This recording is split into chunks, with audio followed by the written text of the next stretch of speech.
नमस्कार दोस्तों, स्वागत है आप सभी का एक बार फिर से। और दोस्तों आज हम लोग डिस्कस करने जा रहे हैं 6 फरवरी 2019 का शिफ्ट 2 का आपका जो क्वेश्चन पेपर है एसएससी स्टेनोग्राफर। दोस्तों ग्रेड सी और डी का ये जो एग्ज़ाम पेपर है इसके बारे में आज हम लोग डिस्कस करने जा रहे हैं। और चलिए शुरुआत करते हैं। और क्वेश्चन नंबर 1 जो है हमारा आपके सामने है। दोस्तों क्वेश्चन नंबर 1 जो है किसका है, देखो फर्स्ट क्वेश्चन ही हमारा जो है नो इम्प्रूवमेंट का क्वेश्चन आ गया। दोस्तों इस पर्टिकुलर सेंटेंस में ये जो कलर्ड पार्ट है इसमें कुछ ना कुछ एरर है या फिर नहीं है, वो हमको देखना है, ठीक है ना। चलिए नहीं होगा तो क्या आ जाएगा, नो इम्प्रूवमेंट आ जाएगा। अदरवाइज 3 ऑप्शंस आपके सामने हैं।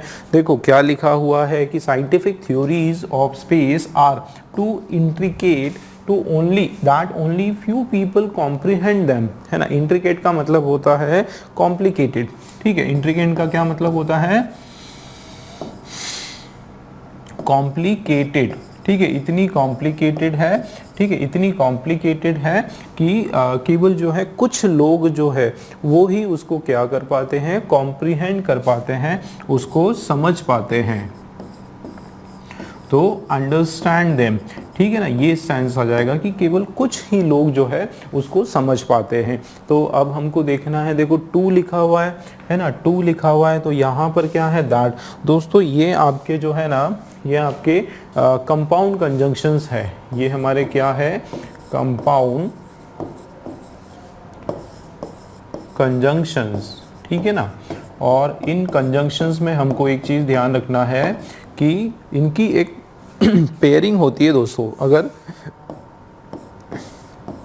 2 अगर आता है, ठीक है ना, 2 आता है तो उसके बाद 2 लगाया जाता है। जैसे आई एम टू हंग्री, है ना, too angry to beat him या too happy to meet him. इस तरीके से I am too happy to meet him, मैं इतना खुश हूँ उससे मिलकर, है ना। इस तरीके से बिल्कुल कि I am too happy to meet him, है ना, मैं उससे मिलकर बहुत ज़्यादा खुश हूँ। तो या तो 2 और 2 का कॉम्बिनेशन आता है या फिर अगर सो आया, ठीक है ना, तो यहाँ पर हमारा क्या हो जाएगा, दैट आ जाएगा, है ना। ही इज सो डिलाइटेड या so excited that he called his mother.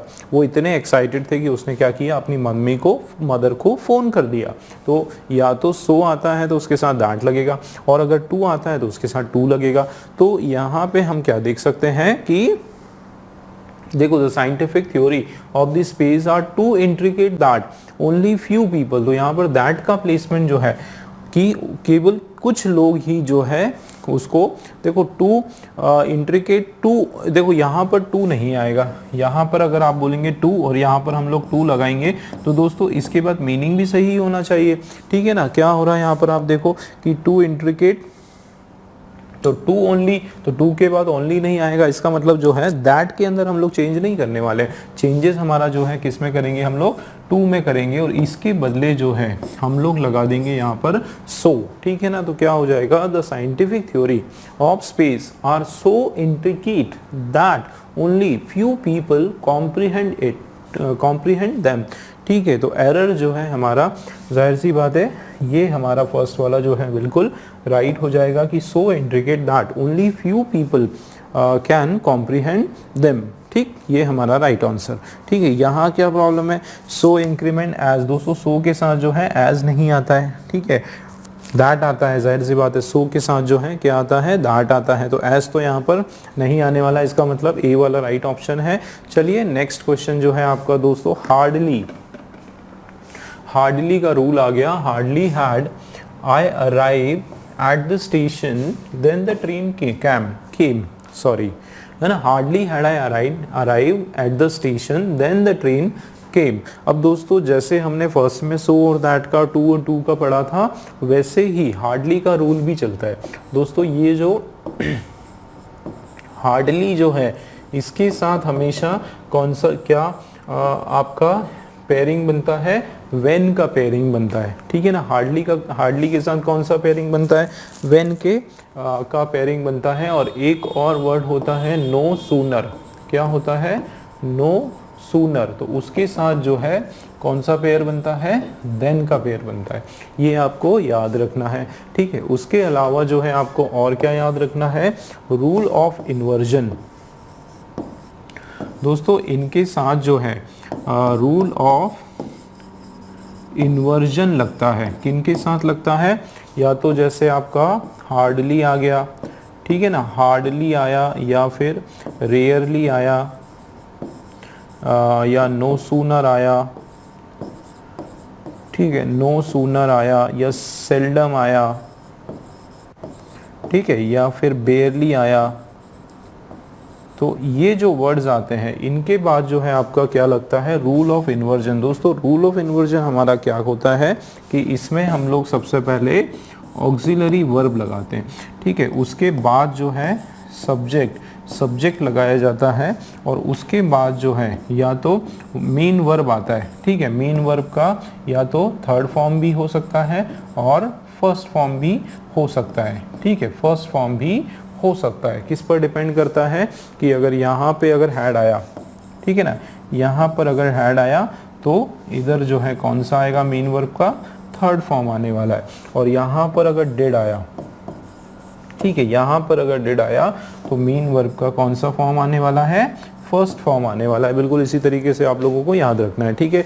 तो ये जो है हमारा रूल ऑफ इन्वर्जन है, इसको भी आपको याद रखना है कि ऑक्सिलरी वर्ब, उसके बाद सब्जेक्ट, और उसके बाद जो है मेन वर्ब के फर्स्ट या थर्ड फॉर्म आने वाला है। अगर मैं इस पर्टिकुलर सेंटेंस की बात करें तो यहाँ पर देखो हैड आया, ठीक है, और हैड आई अराइव, ठीक है, हैड जो है आई arrive, hardly had I arrive.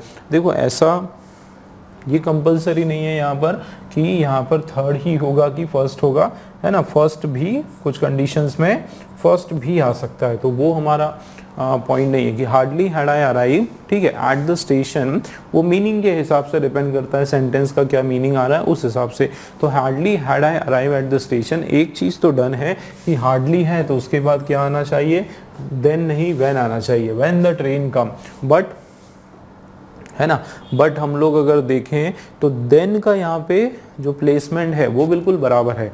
मतलब दोस्तों हम लोग, क्योंकि हमको एरर जो है इसमें पता करना है, तो जाहिर सी बात है हम देन को चेंज तो कर नहीं सकते, तो हम लोग क्या करेंगे, इसके बदले हार्डली के बदले हम लोग क्या लगा देंगे, नो सूनर। क्या लगा देंगे दोस्तों, नो सूनर, और ये डेड आ जाएगा, बिल्कुल इस तरीके। अच्छा देखो हैड जो अगर होता तो वर्ब का थर्ड फॉर्म होता, ठीक है, ये भी हिंट हो गया, है ना। मतलब यहाँ पे जो है आप ये मानकर चलो कि मीनिंग वाइज भी वर्ब का थर्ड फॉर्म आने वाला है। तो हैड होता तो वर्ब का थर्ड फॉर्म होता, लेकिन वर्ब का फर्स्ट फॉर्म है, ठीक है, क्या है ये, वर्ब का फर्स्ट फॉर्म है। इसका मतलब यहाँ पर डिड आपका जो प्लेसमेंट है देखो वो भी बिल्कुल सही है, ठीक है। तो क्या हो जाएगा, no sooner did I arrive at the station then the train came. इसका मतलब हमारा सेकंड बी वाला जो है हमारा बिल्कुल राइट आंसर है दोस्तों, ठीक है। क्लियर है, समझ में आया भाई, हार्डली नहीं होगा, उसके बदले नो सूनर डिड होने वाला है, ठीक है। ये रूल भी हमारे पास है, रूल ऑफ इन्वर्जन। चलिए नेक्स्ट क्वेश्चन देख लेते हैं, और नेक्स्ट क्वेश्चन जो है हमारा दोस्तों क्लोज टेस्ट का क्वेश्चन है, ठीक है ना, क्लोज टेस्ट का ये आपके सामने जो क्वेश्चन है दोस्तों। इस पर्टिकुलर क्वेश्चन में टोटल कितने हमारे पास, देखो 3 to 12 मतलब टोटल 10 हमारे पास ब्लैंक्स है, ठीक है ना। ये जो नंबर्स आपको दिख रहे हैं 3 4 5 6 7, ये 4, फिर 5 6, और नेक्स्ट पर जो है आपका 7, यहाँ पर 8, ये हो जाएगा 9 और 10, ये जो 10 और ये 11 है ना, मतलब आपके टोटल जो है 3, हाँ टोटल 10 क्वेश्चंस हैं दोस्तों। और ये क्लोज टेस्ट का क्वेश्चन है, आपके सामने जो पैसेज है, इस पैसेज को करने का तरीका जैसे कि हमने पिछले क्वेश्चन पेपर में किया, पहले हमको इसको समझना है, एक रफ आइडिया हमको लेना है, उसके बाद जो है हम लोग ब्लैंक्स को सॉल्व करने वाले हैं। ब्लैंक्स को सॉल्व करने में हम लोग कुछ ट्रिक्स भी लगाने वाले हैं, ठीक है। हम लोग उसको इसके बारे में ना दोस्तों हम लोग कुछ इन्फॉर्मेशन भी निकालेंगे कि भाई ये हमारा जो ब्लैंक है ये क्या है, पॉजिटिव सेंस का है या फिर नेगेटिव सेंस का है ना। एक तो ये इंफॉर्मेशन निकाल सकते हैं। उसके अलावा हम इसके बारे में पता कर सकते हैं कि ये पार्ट ऑफ स्पीच कौन सा आना चाहिए, या तो ये वर्ब है या एडजेक्टिव है या एडवर्ब है, ये क्या है, नाउन है ना। इसके बारे में मैक्सिमम इंफॉर्मेशन हम लोग निकालेंगे और उसके बाद सॉल्व करने की कोशिश करते हैं, ठीक है। इसके जो ऑप्शंस है ये हमारे पास नेक्स्ट स्लाइड्स में दिए हुए हैं, ठीक है। ये इसके सारे ऑप्शंस हैं, ठीक है। चलिए शुरू करें। तो पहले हम लोग इसको जो है 2 बार रीडिंग करेंगे। इसका जो पैटर्न मैं आपको बताता हूँ, 2 बार इसको रीडिंग करेंगे, ठीक है। उसके बाद इसको समझते भी जाएंगे, ठीक है। चलिए पहले रीडिंग करते हैं।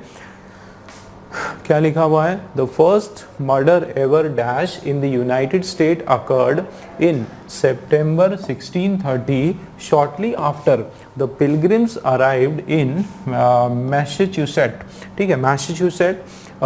John Billington was the father of 2 sons dash the first to settle in the new Plymouth colony near what is today Boston, and one of the people who signed the Mayflower Compact, and he was also the colony's first murderer. Bellington in fact was the first person to commit any dash in the colony as far as we know today. He was also the first to be executed by the state in the New World. Bellington's crime was to dash a man named John Newcomen for reasons which are lost in history. But Bellington's problems had not begun on the soil of North America. दोस्तों एक बार पढ़ा, अब एक बार और इसको थोड़ा सा fast पढ़ लेते हैं, ठीक है। चलिए, so the first murder ever dash in the United States occurred when in September 1630, shortly after the Pilgrims arrived in Massachusetts.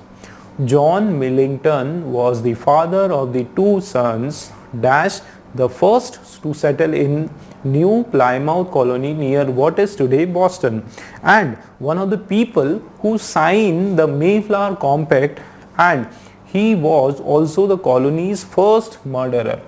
Bellington, in fact, was the first person to commit any dash in the colony as far as we know today. He was also the first to be executed by the state in the New World. Bellington's crime was to dash a man named John Newcomen for reasons which are lost in history. But Bellington's problem had not begun on the soil of North America. चलिए next slide पढ़ते हैं, उसके बाद पूरा इसको समझेंगे। चलिए एक बार स्लो पढ़ेंगे, उसके बाद फिर fast. He and his sons had nearly caused a mutiny abroad. The Mayflower dash and arduous trip across the ocean. One of his sons, in fact, dashed his gun aboard the Mayflower near an open keg of gunpowder. The flash from the gun could easily have ignited the powder, which would dash have sunk the ship. Once in Plymouth colony, Bellington's behavior did not improve. He dashed to serve any form of military duty under the leadership of Miles Standish, a duty that was seen by the colonists as part of every man's responsibilities in New World. He was later guilty in a plot to overthrow the entire leadership of Plymouth colony.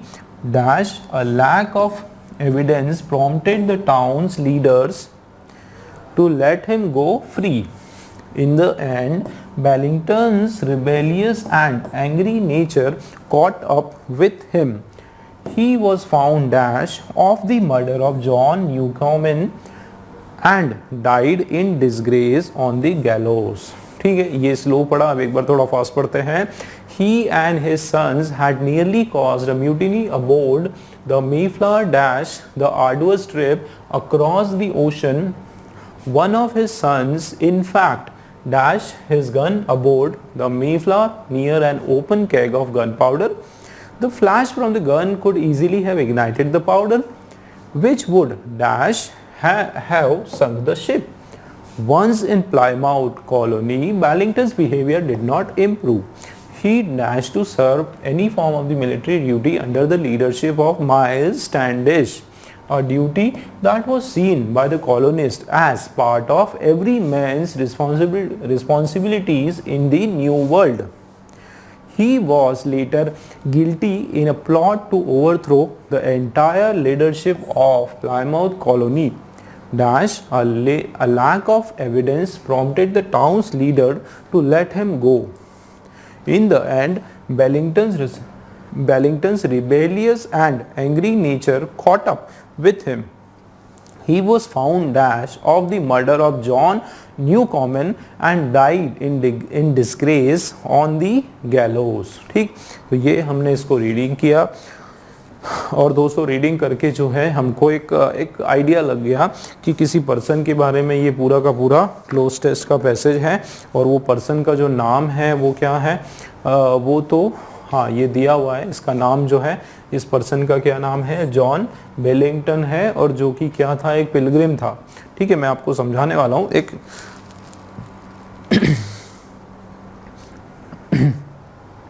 तो ये John Billington इसका नाम था और ये माना जाता है कि वो न्यू वर्ल्ड या कोई एक लोकेशन पर्टिकुलर जो कॉलोनी है वहाँ का ये फर्स्ट मर्डरर माना जाता है। ये पहला व्यक्ति है जिसने कुछ मर्डर किया है ना इस तरह का उस जगह पर।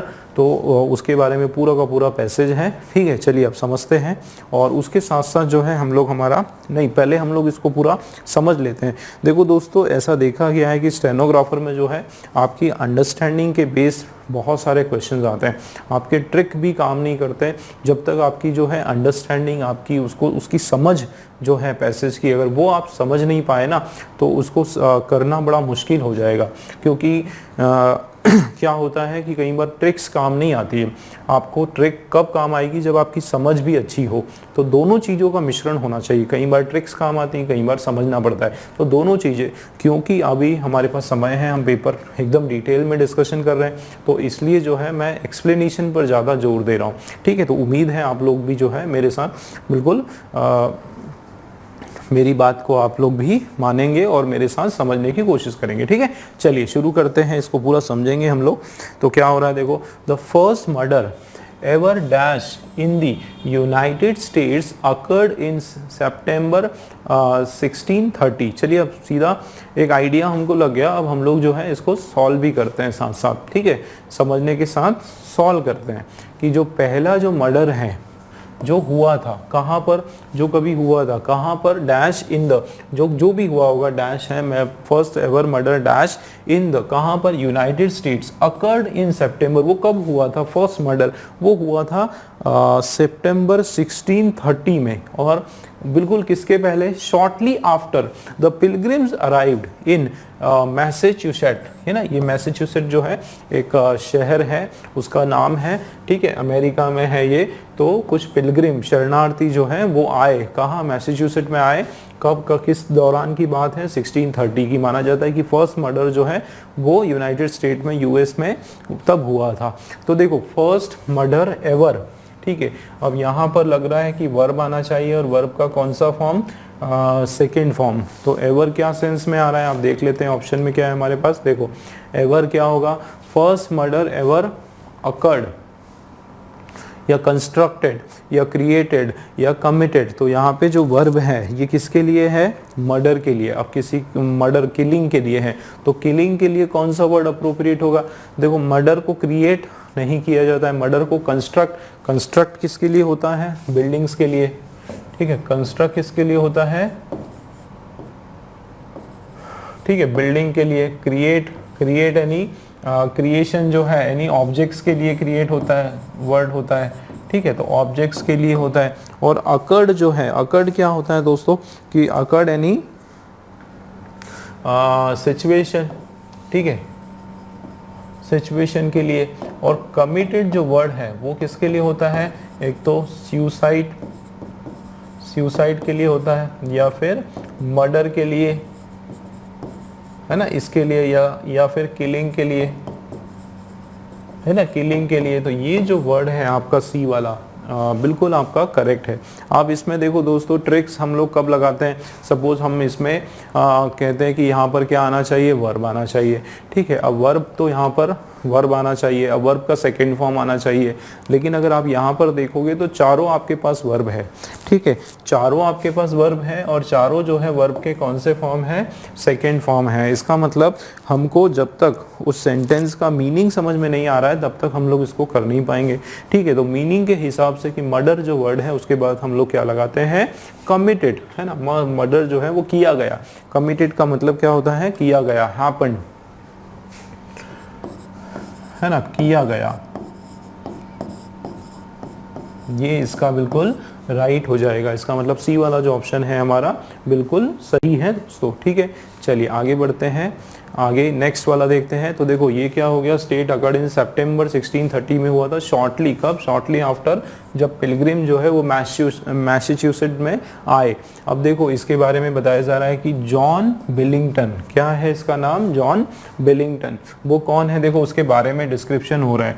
सबसे पहले बताया जा रहा है कि वो फादर ऑफ 2 सन्स, की उसके 2 लड़के हैं, ठीक है, वो 2 लड़कों के का पिता है, ठीक है। और उसके बारे में क्या इंफॉर्मेशन है, dash the first to settle in the new Plymouth colony near what is today Boston, ठीक है, कि वो एक पहला डैश, वो डैश द फर्स्ट था, पहला एक ऐसा था जो सेटल हुआ था, कहाँ पर, नया प्लायमाउथ कॉलोनी के अंदर। वो पहला व्यक्ति था जो सेटल हुआ था, जो कि वो ये जो कॉलोनी है प्लायमाउथ, ये आज कहाँ पर है, आज बॉस्टन, बॉस्टन भी एक बहुत बड़ा शहर है यूएस का, बॉस्टन के करीब है ये कॉलोनी।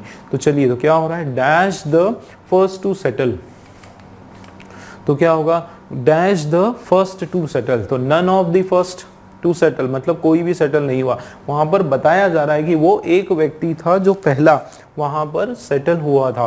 तो एनी ऑफ द फर्स्ट, है ना, कोई भी फर्स्ट, पहला, सम ऑफ, कुछ ऑफ फर्स्ट, है ना, some of the first to settle, यहाँ पे one of the first to settle, मतलब वो एक one of the first to settle, मतलब जितने लोग वहां पर पहले वहां पर जो सेटल हुए थे प्लायमाउथ कॉलोनी में, उनमें से वो एक था, उनमें से, वहां सेटल होने वाले लोगों में से एक, ये बोलने की इसमें मीनिंग वाइज जो है कोशिश हो रही है। तो यहाँ पर क्या बोला जा रहा है, वन ऑफ द फर्स्ट, क्या बोला जा रहा है, देखो कि सन्स, ये देखो ये कौन है, वन ऑफ, ठीक है, वन ऑफ द फर्स्ट, ये सब में एक था, मतलब इतने जितने भी लोग जो है यहाँ न्यू प्लायमाउथ कॉलोनी में जो सेटल हुए उनमें सॉरी उनमें से जो है ये जो जॉन बिलिंगटन है वो एक था, ठीक है, वो ही केवल नहीं था, वो एक था। वन ऑफ द फर्स्ट का मतलब होता है वो एक था, किन में से, उन लोगों में से जो सेटल हुए कहाँ पर, प्लायमाउथ कॉलोनी में,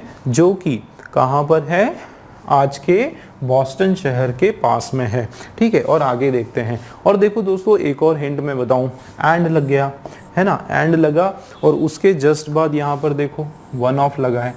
अब इससे हमको जो है पता चल गया, क्योंकि एंड जो होता है ना दोस्तों, उसकी एक खासियत होती है कि एंड के आगे वाला सेंटेंस और एंड के पीछे वाला सेंटेंस दोनों सेम सेंस में आता है, ठीक है, एक ही मीनिंगफुल में या एक ही तरीके से आता है। तो उसका भी आप फायदा उठा सकते हो कि भाई यहाँ पर जो है एंड है, उसके जस्ट बाद वन ऑफ है, उसके पहले जो शुरुआत हो रही है हमारे सेंटेंस की, वो भी क्या होगा, वो भी जो है आपका वन ऑफ होने वाला है, ठीक है। तो वो हमारे पास एक आइडिया लग गया। तो one of the first to settle the new, ठीक है, इस तरीके से भी आप जो है इसको पता कर सकते हो। चलिए आगे बढ़ते हैं। And one of the people, वो एक ऐसा इंसान था जिसने साइन किया था क्या, मेफ्लावर कॉम्पैक्ट, एक कोई कॉम्पैक्ट या एक ट्रीटी या कुछ इस तरह का कुछ समझौता उसने जो है, वो एक व्यक्ति था, बहुत सारों में से कोई एक व्यक्ति था जिसने ये मेफ्लावर कॉम्पैक्ट को साइन किया था, अग्री किया था, है ना। एंड, और उसके बारे में और भी देखो बहुत सारी जानकारी दी जा रही है, क्या, एंड ही वॉज ऑल्सो, वो क्या था और भी, द कॉलोनीज फर्स्ट मर्डरर, ये जो व्यक्ति है कौन, जॉन बिलिंगटन, ये कॉलोनी का, उस पर्टिकुलर कॉलोनी का, कौन सी कॉलोनी का, इस प्लायमाउथ कॉलोनी का पहला मर्डरर था, ठीक है ना।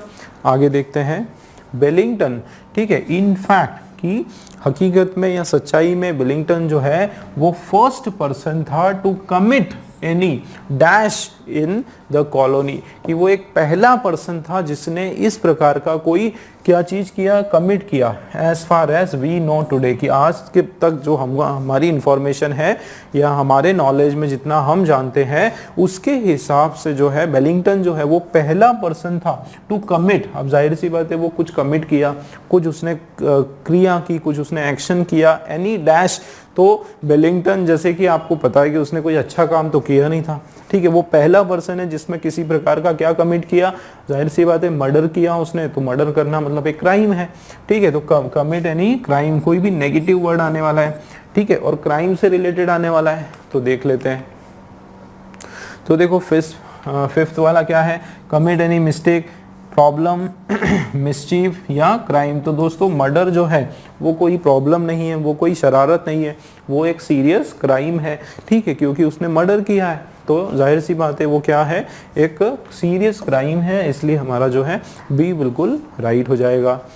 तो आगे देखते हैं, तो क्या लिखा है आप देखो कि person to commit any crime, ठीक है, एकदम क्राइम उसने कमिट किया, ऐसा फर्स्ट पर्सन था इन द कॉलोनी, उस कॉलोनी के अंदर, एज फार एज जितना कि हम जानते हैं। चलिए आगे देखते हैं।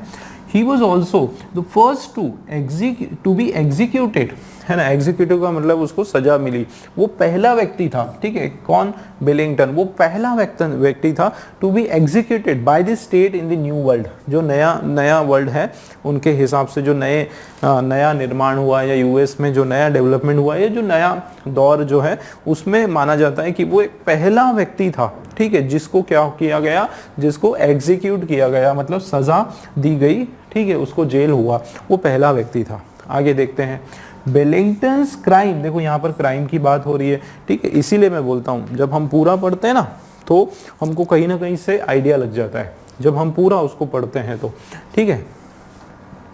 तो देखो ये जो बिलिंगटन का जो क्राइम है, was to dash a man named John Newcomen. देखो टू आ गया, अब टू के बाद जो है वर्ब का फर्स्ट फॉर्म है, क्या है, वर्ब का फर्स्ट फॉर्म, और जाहिर सी बात है टू डैश अ मैन, उस इंसान को मर्डर किया था, टू किल अ मैन, इस तरीके से कोई सेंस हो रहा है, मतलब नेगेटिव सेंस का हमारा यहाँ पर ब्लैंक सिक्स्थ होने वाला है, तो वर्ब का फर्स्ट फॉर्म भी हो सकता है और कुछ भी हो सकता है, देखते हैं, लेकिन नेगेटिव होगा। तो वॉज टू क्या, वॉज टू, ये देखो, हाँ, तो उसका जो पहला क्या था, एक मिनट, है ना, क्या लिखा हुआ है यहाँ पर कि he was the first, Billington crime, अच्छा उसका क्या जुल्म था, देखो बिलिंगटन ने किया क्या था, बिलिंगटन का क्राइम था was to dash a man, उसने शूट किया था, क्या किया था, वॉज टू, उसने शूट किया होगा या उसको हर्ट किया होगा या घायल किया होगा या इंजोर किया होगा।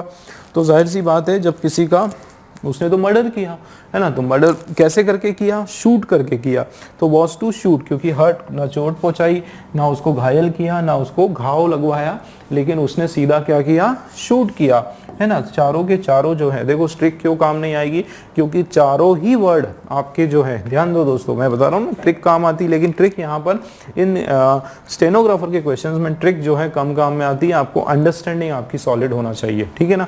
आप देखो चारों के चारों ही आपके वर्ब के फर्स्ट फॉर्म है और चारों ही आपके नेगेटिव सेंस में है, भी शूट करना, हर्ट करना, इंजर करना कोई अच्छी बात तो है नहीं, तो चारों ही वर्ड आपके जो है वो नेगेटिव सेंस के हैं और चारों ही वर्ड आपके वर्ब के फर्स्ट फॉर्म हैं। तो मैंने कहा क्या, मीनिंग याद होना चाहिए, और मीनिंग वाइज जो है, क्योंकि उसने किसी का मर्डर किया, किल किया, तो शूट करके किया होगा, जाहिर सी बात है, तो ए वाला जो है बिल्कुल राइट हो जाएगा, ठीक। आप देखो यहाँ पे, तो वो पहला एग्जीक्यूट हुआ बिलिंगटन क्राइम, ये था वॉज टू शूट, उसने शूट किया अ मैन जिसका नाम था जॉन न्यूकॉमन, और फॉर रीजंस, क्यों किया, उन कारणों से जो कि हिस्ट्री में कहीं पे इतिहास में गुम हो चुके हैं, मतलब उन कारणों का जो है अभी तक भी पता नहीं चल पाया है, ठीक है। तो आगे देखते हैं, but Billington's problem had not begun on the soil of North America. मतलब अब यहाँ ये बताने की कोशिश हो रही है कि ये जो बिलिंगटन है इसकी जो समस्या है, ये जो लोगों को परेशान करने की, लोगों का मर्डर करने की, ये मात्र जो है केवल नॉर्थ अमेरिका में ही शुरू नहीं हुई है, मतलब इससे पहले भी वो जहाँ भी रहा होगा वहाँ पर भी इसने क्राइम किया होगा, ठीक है ना। तो देखो यहाँ पर क्या बोला जा रहा है, ही एंड हिज सन, ये और इसका जो लड़का है, had nearly caused a mutiny, इन लोगों ने nearly caused a mutiny का मतलब है कि म्यूटिनी का मतलब होता है मास किलिंग, एक बहुत ही बड़े स्तर पर लोगों को मारना। तो ये बताया जा रहा है कि नियरली कॉज मतलब मारा नहीं, लेकिन ऐसी इनकी कोई हरकत हुई होगी जिसके कारण थोड़ा सा भी अगर चूक हो जाता तो बहुत सारे लोग जो है वो मारे जाते, है ना। तो एक्चुअल में किल नहीं किया बहुत सारे लोगों को, लेकिन थोड़ी सी भी इनकी जरा सा भी लापरवाही हो जाती है और कुछ हो जाता है तो पूरी तरीके से सब लोग मर जाते, ये बताया जा रहा है। तो देखो इन्होंने म्यूटिनी कॉज कर सकते थे अबोर्ड द मेफ्लावर, कि जब ये कहाँ रहते थे, मेफ्लावर में, है ना। डैश द आर्डुअस ट्रिप, है ना, जब ये क्या किया, आर्डुअस, आर्डुअस मतलब एक लॉन्ग, बहुत ही लेबोरियस, एकदम थकान भरी, है ना, बहुत ही लंबी एक ट्रिप अक्रॉस दी ओशन, की जब ये लोग एक ट्रिप पर गए थे, ओशन के पार गए थे, जब ये कहीं और गए तो वहाँ पर जो है इनकी एक हरकत के कारण एक मास किलिंग हो जाती, ठीक है। तो जब ये कहाँ गए, अबोर्ड द मेफ्लावर, मेफ्लावर में ये वहां पर बैठ कर गए, डैश दी आर्डुअस ट्रिप, है ना। तो ये आर्डुअस ट्रिप की बात हो रही है। तो देखते हैं क्या है सेवंथ, तो beneath the arduous, across the arduous, देखो ट्रिप की बात हो रही है, तो ट्रिप के दौरान, है ना, इस तरह की बात हो रही कि वो जो ट्रिप थी, आर्डुअस का मतलब होता है लंबी ट्रिप, ठीक है, लॉन्ग ट्रिप, लॉन्ग ट्रिप, या आप बोल सकते हो कि टायरसम, थकान भरी ट्रिप, है ना, उस लंबी ट्रिप की बात हो रही है। तो ये मेफ्लावर और ये ट्रिप के लिए यूज हो रहा है ये वर्ड जो है प्रीपोजिशन आपका, तो क्या होगा, ड्यूरिंग, है ना, के दौरान। ये देखो बीनीथ तो नीचे होता है, ठीक है, ये ड्यूरिंग का मतलब है के दौरान, ठीक है। बीनीथ का मतलब क्या होता है, नीचे होता है ना, और किसी मटेरियल ऑब्जेक्ट के नीचे होता है। अक्रॉस का मतलब होता है के पार, ठीक है, और बिसाइड्स का मतलब होता है के अलावा, ठीक है, बिसाइड्स का मतलब होता है के अलावा। तो यहाँ पर मीनिंग वाइज जो है ड्यूरिंग के दौरान, उस चीज के दौरान, किसके दौरान, ट्रिप के दौरान, वो जो ट्रिप पर गया था उस ट्रिप के दौरान। तो बी वाला हमारा राइट हो जाएगा। तो देखो यहाँ पे ड्यूरिंग वो जो ट्रिप थी उसके दौरान जो है अक्रॉस दी ओशन, जो वो कहाँ पर गए थे, पूरे दोनों ओशन, पूरे ओशन में घूमने गए थे, ओशन के आसपास जो कॉन्टिनेंट्स है, स्टेट्स हैं, वहाँ पर ये लोग गए थे। अब देखो वन ऑफ हिज सन, देखो वन ऑफ आता है और उसके बाद प्लूरल नाउन आता है, तो इसीलिए यहाँ पर एस लगा हुआ है, तो ये बराबर है। तो one of his sons in fact dash his gun, क्या किया, डैश किया उसने अपनी गन को, हिज गन को, aboard the Mayflower near an open keg of gunpowder, aboard the Mayflower. Aboard का मतलब होता है जब ये रुके थे वहां पे, है ना, अबोर्ड का मतलब है टू स्टे, है ना, अबोर्ड का मतलब होता है ड्वेलिंग, ड्वेलिंग या हाउस एक तरह से, ठीक है, हाउस, जब ये वहां पर मेफ्लावर में रुक रहे थे, रुके हुए थे उस दौरान। तो इनफैक्ट क्या होगा, one of his sons in fact dash his gun, उसने अपनी गन को क्या किया, डैश किया।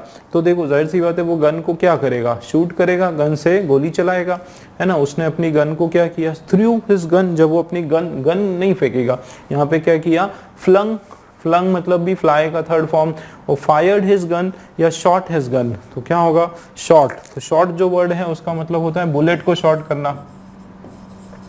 भाई शॉट किसको करते हैं, शूट का सेकंड फॉर्म शॉट, ठीक है, ये शूट, ठीक है, या सेकंड फॉर्म शॉट, ठीक है, और थर्ड फॉर्म भी जो है शॉट। तो ये तो V1, V2 और V3, तो क्या होगा, गन को क्या करेगा, फायर्ड, फायर्ड हिज गन, उसने गन को क्या किया, फायर्ड किया, मतलब उसमें उसको गन को क्या करते हैं, फायर करते हैं, मतलब उसको शूट करना होता है एक तरह से, उसमें से गोली चलाना होता है। तो फायर्ड वर्ड जो है वो बिल्कुल सही है। फ्लंग का मतलब होता है फ्लाई, फ्लू, फ्लंग, एकदम उड़ाना, ठीक है। थ्रू मतलब फेंकना, तो क्या फेंकना, गन फेंकना, तो गन नहीं फेंकी उसने, गन से क्या किया उसने, फायर किया, ठीक है। ये भी जो है मीनिंग वाइज आपको समझना पड़ेगा कि क्या किया उसने, फायर्ड। देखो एक जो लड़का है उसका, उसने इनफैक्ट उसने क्या किया, फायर्ड किया, उसकी गन से क्या किया, फायर्ड किया, फायर्ड हिज गन, गन से फायर किया अबोर्ड द मेफ्लावर, मतलब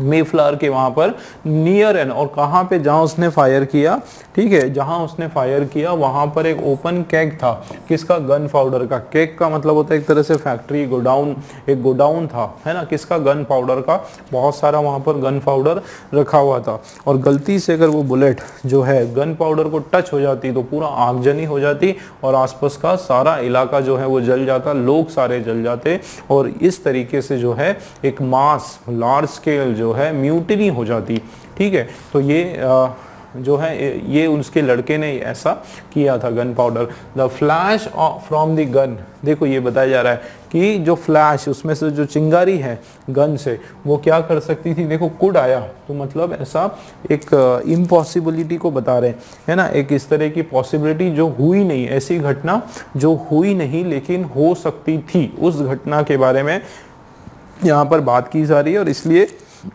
जो है कुड हैव लगाया जा रहा है, ठीक है। तो दोस्तों ये घटना हुई नहीं लेकिन गन शॉट उसने किया, मतलब गन को फायर किया, लेकिन अगर वो उस गन पाउडर का जो टैंक है, गोडाउन है, अगर उस पर पड़ जाता तो क्या क्या होता वो बताया जा रहा है, ठीक है। तो क्या होता, ये जो गन है ये could have easily ignited the powder, powder में आग लग जाती, और फिर क्या होता, और क्या होता, which dash have sunk the ship, तो ये जब शिप में बैठे हुए थे, ठीक है, अबोर्ड द शिप, ये मेफ्लावर जो है ना एक शिप का नाम है दोस्तों, है ना, उस शिप में जब ये बैठे हुए थे, जा रहे थे, तो क्या होता पता है, अगर वो जो जहाँ पर गन पाउडर रखा हुआ था उस शिप में जहाँ पे इसने फायर किया, अगर ये उस पाउडर पर ये शॉट लग जाता, या वो चिंगारी अगर जरा सी भी गन की उस पाउडर में, गन पाउडर में लग जाती, तो वो इतनी भयानक आग लगती कि पूरी की पूरी जो शिप है वो डूब जाती, संक हो जाती, पूरी शिप जो है डूब जाती, ठीक है। तो क्या होगा यहाँ पर कि which would dash have sunk the ship, ठीक है। तो विच वुड देख लेते हैं, 9th वाला क्या है, तो which would frankly have, probably have, या ट्रूथफुली। तो देखो यहाँ पे क्या हो रहा है, प्रोबेबली, क्यों, क्योंकि चांसेस, ये हो सकता था, ठीक है, प्रोबेबली हैव, है ना, प्रोबेबली का मतलब होता है चांसेस, है ना, एक चांस शो करना है कि ये पूरी इस चीज की जो है चांसेस थी, ठीक है, आशंका थी कि क्या हो जाता, कि ये जो पूरा का पूरा जो शिप है वो क्या हो जाती, डूब जाती, ठीक है। तो यहाँ पे जो है प्रोबेबली जो वर्ड है वो बिल्कुल राइट हो जाएगा, ठीक है। चलिए तो नेक्स्ट देख लेते हैं, प्रोबेबली जो है, फ्रैंकली तो नहीं होगा, फ्रैंकली का मतलब होता है सच कहें तो, ट्रूथफुली सच कहें तो, अनलाइकली मतलब नो, नहीं होने वाला है, लेकिन यहाँ पर जो है मीनिंग वाइज क्या हो रहा है, प्रोबेबली। देखो आप पढ़ने पर कि क्या हो रहा है यहाँ पर कि ये देखो फ्लैश फ्रॉम द गन जो है वो क्या होता, easily ignited the powder, powder को सुलगा देता, और विच वुड प्रोबेबली हैव, है ना, कितनी चांसेस है कि काफी चांसेस है, प्रोबेबली क्या होता, हैव संक, कि ये चांसेस थी कि पूरी की पूरी शिप जो है वो डूब गई होती, है ना, इस तरीके से पूरा बताया जा रहा है। चलिए तो आगे देखते हैं, वंस इन प्लाईमाउथ कॉलोनी। अब ये एक घटना कब की थी, जब ये कहीं पर दूसरे कंट्री पर ट्रैवल कर रहे थे इस पर्टिकुलर शिप में जिसका नाम है मेफ्लावर। अब वापस से नेक्स्ट जो घटना है वो कहाँ की है, प्लाईमाउथ कॉलोनी की घटना है, ठीक है, वंस इन प्लाईमाउथ की। एक बार जो प्लाईमाउथ कॉलोनी में विलिंगटन्स जो बिहेवियर है डिड नॉट इम्प्रूव, कि अच्छा इसका क्या मतलब है कि अब जैसे ही वो लोग वापस घूम के अपनी कॉलोनी आए, ठीक है, वापस घूम के वर्ल्ड टूर पर जब गए थे, उसके बाद जब वापस ये कॉलोनी में आए तो भी विलिंगटन का जो बिहेवियर है, स्वभाव है, उसमें कोई भी इम्प्रूवमेंट नहीं आया, कोई चेंजेस नहीं आया। आगे he dashed to serve any form of military duty, he dashed to serve under the leadership of Miles Standish, a duty, ध्यान से पढ़ो, a duty that was seen by the colonists as part of every man's responsibility in the new world. तो उसने क्या किया, उसने dash किया, क्या करना, सर्व करने के लिए डैश किया मिलिट्री में। अब जाहिर सी बात है ऊपर क्या बोला जा रहा है कि उसके स्वभाव में जो है कोई भी परिवर्तन या कोई भी सुधार नहीं आया, तो जाहिर सी बात है यहाँ पर भी कोई नेगेटिव सेंस का वर्ब होगा, है ना। यही बताने की कोशिश हो रही है कि उसने जो है मिलिट्री में ड्यूटी करने से मना कर दिया, ठीक है, उसने क्या कर दिया, मना कर दिया। तो यहाँ पर कोई वर्ब आने वाला है ना, और ये जो वर्ब होगा ये नेगेटिव सेंस का वर्ब होगा, ठीक है। देख लेते हैं, तो 10th वाला जो है हमारा, देखो एक्सेप्टेड, ये आपका जो है पॉजिटिव सेंस का है, उसमें हाँ कर दिया, लेकिन उसके मीनिंग से हमको क्या समझ में आ रहा है कि उसने क्या कर दिया, मना कर दिया। उसने हाँ नहीं किया, मना कर दिया। उसने अपने आप से रिक्वेस्ट किया, नहीं, ये भी पॉजिटिव है ना, ये भी पॉजिटिव है। तो अपने आप से उसने रिक्वेस्ट नहीं किया, उसने रिफ्यूज किया कि रिजेक्ट किया। देखो रिजेक्ट कब करते हैं, जब उसको पहले से ऑफर दिया गया हो, ठीक है, और उसके बाद उसने उसको मना कर दिया। और रिफ्यूज कब करते हैं, कि पहले से ही उस चीज को मना कर देना, ठीक है। रिजेक्ट आने के बाद रिजेक्ट करना, और रिफ्यूज का मतलब पहले ही मना कर देना शुरू में ही। तो क्या होगा, ही रिफ्यूज होगा कि ही रिजेक्टेड होगा। देखते हैं, तो देखो क्या हो रहा है यहाँ पे कि ही रिजेक्टेड तो होगा नहीं, रिजेक्टेड टू सर्व, है ना। वो रिजेक्ट क्या करते हैं दोस्तों, हम ऑफर को रिजेक्ट करते हैं, जो कुछ ऑफर आता है हमारे पास उसको रिजेक्ट करते हैं। यहाँ पे उसने रिफ्यूज, उसने मना किया, है ना। तो मना करने का जो सेंस होता है, देखो रिजेक्ट मतलब, ये देखो रिफ्यूज का मतलब होता है मना करना,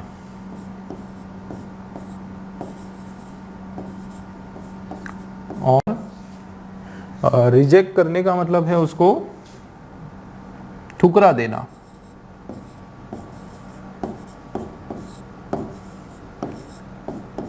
कोई चीज हाथ में आई है लेकिन उसको ठुकरा देना, वो सेंस आता है। तो यहाँ पे जो है रिफ्यूज जो वर्ड है वो बिल्कुल सही है, कि उसने क्या किया, कि रिफ्यूज टू सर्व, उसने रिफ्यूज कर दिया किसी भी तरह की मिलिट्री ड्यूटी करने में। और उस समय का जो लीडर थे, कहाँ पर, यहाँ पर इस मेहम प्लायमथ कॉलोनी में जो लीडर थे उस समय, वो कौन थे, उन लीडर का नाम क्या था, कि कहाँ गए हम लोग, हाँ ये यहाँ पर थे।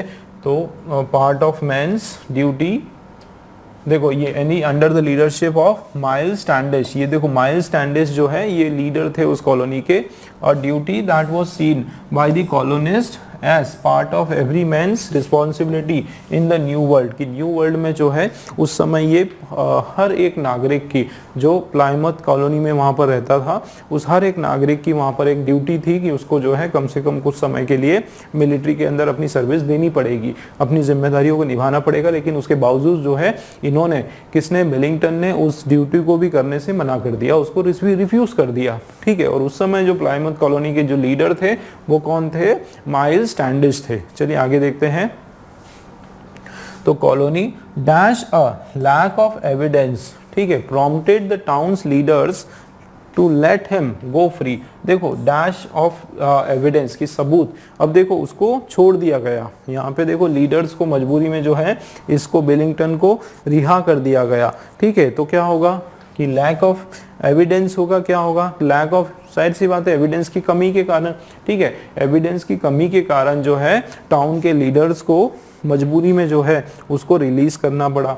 तो क्या हो रहा है यहाँ पे, due to lack of evidence हो रहा है ना, कि एविडेंस सबूतों की कमी के कारण। तो देखते हैं, है ना।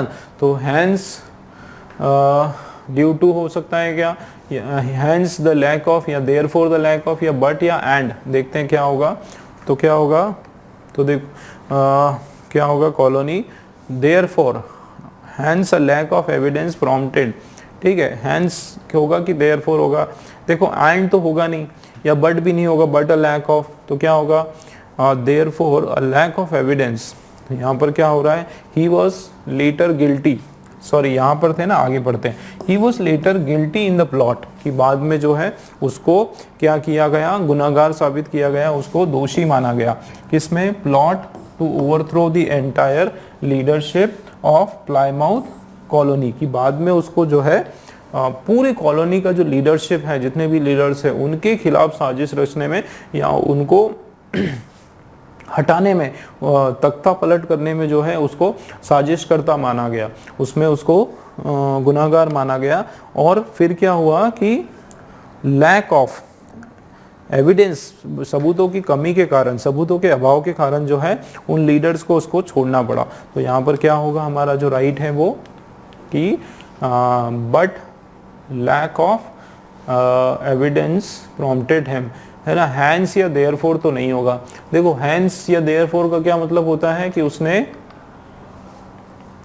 ये देखो उसको बाद में गिल्टी वो माना गया और उसको ओवरथ्रो किया गया लीडरशिप से, प्लाईमाउथ से, और लेकिन यहाँ पर जो है दोस्तों उसको जो है छोड़ दिया गया। आप देखो कि बट का क्या काम होता है, मैं आपको बताता हूँ कि बट में दोस्तों क्या होता है कि अगर इस साइड आपका पॉजिटिव सेंस का सेंटेंस है, ठीक है ना, अगर इधर आपका जो है पॉजिटिव सेंस का सेंटेंस है तो इस साइड जो है ये आपका नेगेटिव सेंस का सेंटेंस या वर्ड हो जाएगा। उसी प्रकार से अगर बट से पहले वाला जो सेंटेंस है वो नेगेटिव सेंस में है तो अपने आप जो है उसके बाद वाला जो सेंटेंस है हम क्या मानते हैं कि वो एक पॉजिटिव सेंस में होने वाला है। अब अगर आप यहाँ पर देखोगे तो यहाँ बताया जा रहा है कि उसको दोषी माना गया कि उसने पूरी की पूरी साजिश रची, है ना, पूरी लीडरशिप, प्लाईमाउथ की लीडरशिप को हटाने की या उसको तख्ता पलट करने की। लेकिन यहाँ पर आप देखो कि एविडेंस के अभाव में इन जो टाउन के लीडर थे इनको जो है उसको फ्री करना पड़ा, उसको छोड़ना पड़ा।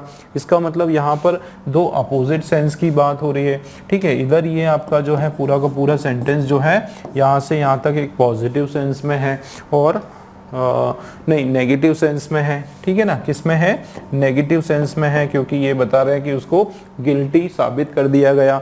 लेकिन क्या हुआ, सबूतों के अभाव में, सबूतों की कमी के कारण जो है उसको मजबूरी में छोड़ना पड़ा। ये नेगेटिव सेंस है, मतलब यहाँ पे 11th वाला जो है बट आने वाला है दोस्तों। क्या हो जाएगा हमारा, ये बट हो जाएगा। तो 11th वाला हमारा क्या है, बट, ठीक है, क्लियर है। तो यहाँ पे हम बट जो है इसको राइट हमारा कंजंक्शन हो जाएगा, ठीक है। चलिए नेक्स्ट क्वेश्चन देखते हैं। तो but lack of evidence prompted the town's leader to let him go. आगे देखते हैं। इन द एंड, अब अंत में क्या हुआ, Billington's rebellious and angry nature caught up with him, कि ये जो बेलिंगटन का जो रिबेलियस एकदम क्रांतिकारी या एक तरह से बागी जो स्वभाव उसका है और गुस्सेल जो उसका नेचर है, उससे क्या हुआ, कॉट अप विथ हिम। तो ये जो वर्ड है कॉट अप विथ हिम मतलब इसको उसके साथ ही रहा, मतलब हमेशा वो इसी तरीके से रहा और एक तरह से वो उसकी फजीयत बनकर रह गई। देखो यहाँ पर आखिरी में क्या हुआ कि he was found dash of murder, उसको अंत में जो है जाहिर सी बात है मर्डर का क्या माना गया, उसको दोषी माना गया, है ना। कुछ ना कुछ नेगेटिव सेंस की यहाँ पर बात हो रही है, ठीक है। ऑफ मर्डर का दोषी माना गया और उसकी मौत भी हो गई दोस्तों। इन डिसग्रेस, डिसग्रेस मतलब बिल्कुल एकदम एकांतवास में, एकदम बीमारी के कारण, पीड़ा के कारण, तकलीफ के कारण, ऑन दी गेलोस। तो गेलोस का मतलब होता है सलाखे, जेल, है ना। सलाखों के अंदर जो है एकदम अकेलापन, पीड़ा या इतने उम्र के कारण जो है उसकी बीमारियों के कारण उसकी बाद में मृत्यु हो गई। तो यहाँ पर क्या आ रहा है, he was found guilty, guilty के सेंस यहाँ पर कुछ आ रहा है, देख लेते हैं। ही वॉज फाउंड क्या, तो अनहैप्पी, है ना, उसको क्या, ही वॉज फाउंड क्या, शेमफुल नहीं, गिल्टी, उसको क्या माना गया, गिल्टी माना गया, दोषी माना गया। किस चीज का दोषी माना गया, जॉन विलिंगटन, नहीं, किसके मर्डर का दोषी माना गया उसको, ये जॉन न्यू कॉमन जो है उनके मर्डर का उनको उसको दोषी माना गया और बाद में उसकी जो है जेल में सलाखों में जो है उसकी बाद में मृत्यु हो गई, ठीक है। क्लियर हुआ दोस्तों किस तरीके से हमने किया। इसी तरीके से बिल्कुल आपको डीप में जाकर, डिटेल में जाके उसका मीनिंग समझना ही पड़ेगा, ठीक है, तब जाके नई नई ट्रिक्स काम आती है। केवल ट्रिक्स भी काम नहीं आएगी दोस्तों, ठीक है ना। चलिए अगला क्वेश्चन देखते हैं। क्लोज टेस्ट हमारा हो गया।